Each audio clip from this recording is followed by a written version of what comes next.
ये वीडियो उन सभी बच्चों के लिए बहुत इंपॉर्टेंट होने वाला है जो कि बोर्ड एग्जाम की तैयारी कर रहे हैं या किसी कॉम्पिटिटिव एग्जाम की तैयारी कर रहे हैं या क्लास 6 या उसके ऊपर के बच्चे हैं जो भी आप अपने स्कूल की पढ़ाई कर रहे हो। तो आपको सिर्फ मेरे साथ 5 से 7 मिनट बने रहना है और इस 5 से 7 मिनट में आपको मैं ऐसा ट्रिक बताने जा रहा हूं जिससे कोई भी संख्या 2 से 3 से 5 से 7 से 11 से कैसे कटेगी आप देख करके उसको तुरंत बता सकते हो।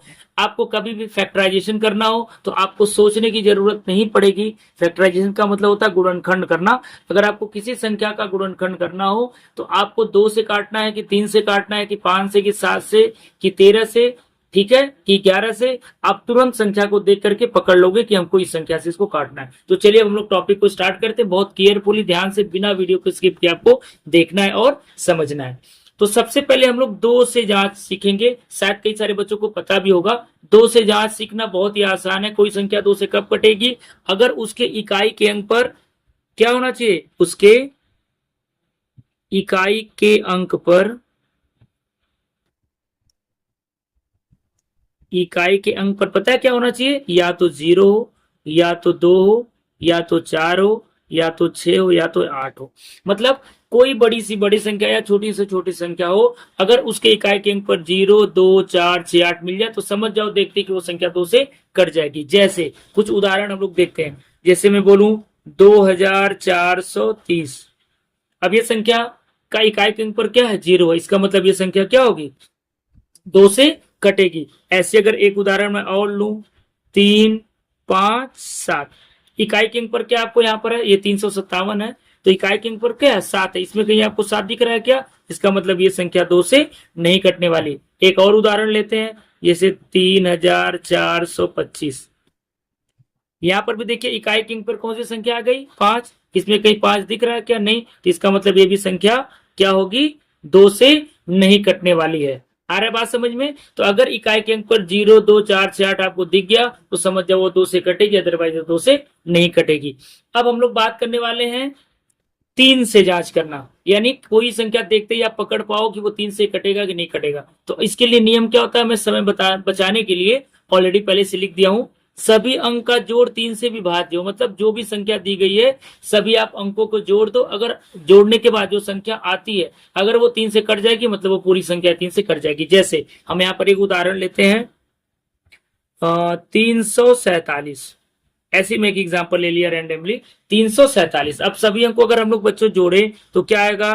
3 धन 4 धन 7, ये आएगा ना? जोड़ लो 4 और 3 7, 7 7 कितना हो गया? 14। क्या 14 3 के पहाड़ा में आएगा? 3 दूना 6, 3 तिरिका 9, 3 चौको 12, 3 पच्चे 15 होता है, यानी नहीं आएगा। तो चूंकि ये 3 के पहाड़ा में 14 नहीं आएगा, यानी 3 से 14 नहीं कटेगा, इसलिए ये जो संख्या है वो क्या होगी? ये संख्या जो है वो 3 से विभाज्य नहीं होने वाली है। एक उदाहरण और हम लोग लेते हैं। जैसे मान लीजिए मैं एक उदाहरण ले लिया 99, 99 3 से कटेगा कि नहीं कटेगा? तो सभी अंक को जोड़ो, 9 में 9 जोड़ दो, 9 9 कितना हो गया? 18। अब देखो 18 3 के पहाड़ा में आता है, 3 6 18, चूंकि ये 3 के पहाड़ा से क्या हो जाएगा? कट जाएगा। इसका मतलब ये जो संख्या है ये चूंकि कट जाएगा तो ये भी संख्या क्या होगी? वो 3 से विभाज्य होगी।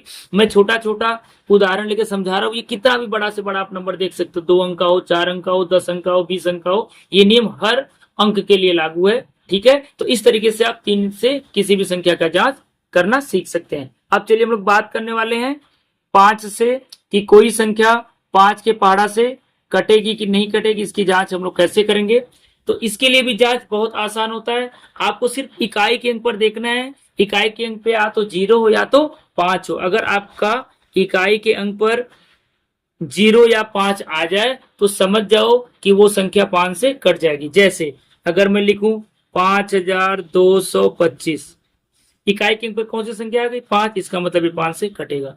एक उदाहरण में और लूं 2303, मान लीजिए मैं लिख लिया 2303, क्या इकाई के अंक पे 0 या 5 आया? नहीं आया। इसका मतलब ये संख्या 5 से नहीं कटने वाली। एक और उदाहरण लेते हैं 3 6 2 8 9 5, मैं थोड़ा एक बड़ा अंक ले लेता हूं। अब यहाँ पर भी सिर्फ आपको इकाई का अंक ही देखना, हर जगह बच्चों सिर्फ आपको इकाई का अंक देखना है। अगर इकाई के अंक पे 5 दिख गया मतलब ये क्या होगा, ये पूरी संख्या 5 से कटने वाली है। तो 2 और 5 का तो बहुत ही आसान है। अब जो सबसे इंपॉर्टेंट होता है वो 7 और 11 का होता है। बहुत सारे ऐसे बच्चे हैं जिन्हें इसका डिविजिबिलिटी टेस्ट नहीं पता है, और आपको इसको बहुत ध्यान से केयरफुली बच्चों आपको इसको समझना है, ठीक है। तो चलिए अब हम लोग बात करते हैं, 7 से जांच करना सीखते हैं कि कोई भी संख्या 7 से कैसे कटेगी। देखिए ध्यान से, मैं ऑलरेडी इसका नियम लिख दिया हूं, आपको पहले पढ़ के इसको समझा देता हूं, फिर मैं इसको एग्जाम्पल लेके आपको समझाता हूं। इकाई के अंक में 2 से गुणा करने के बाद शेष बची संख्या से घटाना होता है, फिर वह 7 हो या 0 हो। इकाई के मतलब घटाने के बाद जो आपकी संख्या आएगी या तो वो 0 हो या 7 से क्या हो, विभाज्य हो, तो वो संख्या क्या होती है, 7 से कटती। जैसे एक मैं उदाहरण लेता हूं, 343। मान लीजिए मैं ऐसे एक एग्जांपल ले लिया मेरे मन में, 343। अब चेक करना है कि 7 से कटेगा कि नहीं कटेगा। तो आप देखिए इसको चेक करने के लिए क्या करना है, इकाई के अंक पे कौन सी संख्या है, 3, तो आपको क्या करना है, 3 में पहले 2 से गुणा कर लेना है, तो 3 दूना कितना हो गया, 6। अब 3 को अगर मैं हटा दूं तो बची संख्या कौन सी हो गई, 34। अब आपको क्या करना है, 34 में से 6 को घटाना है, मतलब इकाई के अंक पे जो संख्या उसमें 2 का गुणा करना है, हमेशा करना है, और जितना अंक बच गया उसमें से उस संख्या, अब मतलब जो अंक नहीं बचा है, जो संख्या बची है उसमें से आपको ये डबल करके 2 गुना करके घटा देना है। अब घटाने के बाद जो उत्तर आएगा, जैसे मैं 34 में से 6 घटाऊंगा तो उत्तर कितना आ गया, 28। अब बताओ 28 जो है वो 7 से विभाज्य है कि नहीं, 7 दूना 14, 7 त्रिक 21, 7 चौक 28, यानी कट गया। अब इसका मतलब अगर ये आपका कट गया तो कंफर्म है कि ये संख्या क्या होगी, 7 से आपकी विभाज्य ही होगी। ऐसे करके आप बहुत सारे एग्जाम्पल लेकर के देख सकते हो। आई होप आपको 7 से जांच समझ में आ गया। अब लास्ट हमारी जो जांच है वो 11 से, जो कि और भी इंपॉर्टेंट होने वाली है। तो चलिए हम लोग इसको ध्यान से समझते हैं और देखते हैं, ठीक है बच्चों।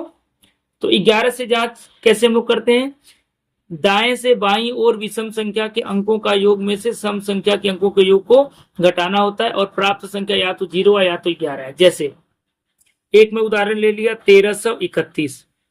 1331। अब हमको पता करना है भैया कि ये 11 से कटेगा कि नहीं कटेगा। तो आपको जो ऑड नंबर के अंक पर जो संख्याएं है, यानी ऑड का मतलब होता है विषम अंक पर, तो यहाँ पर देखिए ये पहला है और ये दूसरा, ये तीसरा, ये चौथा है। भाई ये चलिए मैं नंबरिंग कर देता हूँ, ये पहले नंबर पर है, ये दूसरे नंबर पर है, ये तीसरे नंबर पर, और ये चौथे नंबर पर है, ठीक है। तो आपको विषम वाले अंकों को पहले जोड़ना है, तो विषम वाले अंक पे पहले 1 है, फिर विषम वाले अंक पे कौन सी संख्या है, 3 है, तो 1 में 3 हम लोग जोड़ लेंगे, उत्तर कितना आ गया, 4 आ गया। अब सम संख्या वाले, सम अंक वाली संख्या को जोड़ो, तो दूसरा और चौथा अंक यहाँ पर है, तो 3 और 4 है, तो 3 में आप 3 है, सॉरी 1 है, 3 में और 1 जोड़ना है, 3 1 4 हो गया। तो अब देखो अगर इसमें से इसको घटाओगे, 4 में से अगर आप 4 घटाओगे तो उत्तर कितना आएगा, 0 आएगा। मतलब विषम अंक वाली संख्याओं को जोड़ना है, सम अंक वाली संख्याओं को जोड़ना और इनको आपस में घटा देना, तो ये उत्तर या तो 0 आने चाहिए या 11 का गुणज आना चाहिए। 11 का गुणज मतलब 11 हो, 22 हो, 33 हो, 44 हो, 55 हो, 11 के पहाड़ा में जो आता हो, या तो वो संख्या घटाने के बाद या तो 0 आए। अगर इसमें से कोई संख्या आती है तो समझ जाओ कि वो 11 से क्या हो जाएगा, कट जाएगा। अभी आपको समझने में समय लग रहा है, लेकिन जब आप इसको प्रैक्टिस कर लोगे तो आप इसको विद इन सेकेंड, यानी 10 से 15 सेकेंड में आप तुरंत बता पाओगे कि कौन सी संख्या से कटने वाली है। तो आई होप ये वीडियो आपके लिए बहुत ही यूजफुल रहा होगा, आपको मेरी बातें समझ में भी आई होगी। अगर आपको मेरा वीडियो अच्छा लगा तो वीडियो को लाइक करिए, हमारे चैनल को फॉलो करिए। अगर आप पहली बार हमारे चैनल पर विजिट किए तो चैनल को भी सब्सक्राइब कर लीजिए। नेक्स्ट वीडियो में एक नए टॉपिक के साथ मिलेंगे, तब तक के लिए थैंक यू सो मच।